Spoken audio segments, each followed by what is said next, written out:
পাশেই একটা grocery shop আছে, ওখান থেকেই আমি মেয়েকে স্কুল থেকে দিয়ে আসার সময় আমাদের ফ্ল্যাটেই দোকানটা, তো ওখান থেকে জিনিসপত্রগুলো কিনে নিয়ে এলাম। রাত্রে বানাবো একটু পনির, তাই পনির, পাউরুটি, টোস্ট বিস্কুট, চকলেট সব নিয়ে এলাম। এগুলো ফ্রিজে রেখে দিলাম। আর বাজার করে নিয়ে এসেছি।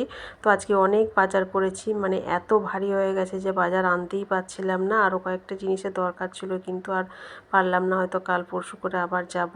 তো অনেক কিছু নিয়ে এসেছি। এখন শীতের সবজি যেটাই মনে হচ্ছে দেখতে সেটাই নিয়ে নিচ্ছি। এই করে করে অনেক বাজার করা হয়ে গেছে আজকে।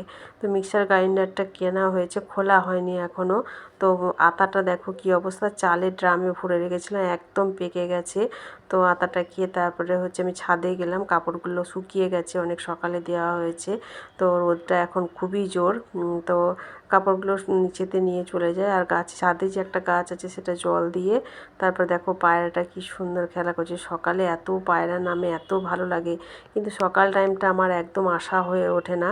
তাই বেলাতে এলেই এইগুলো দেখতে খুব ভালো লাগে। সন্ধ্যাবেলায় বানিয়ে দিলাম ডিম পাউরুটি। ভিডিওটা ভালো লাগলে লাইক কমেন্ট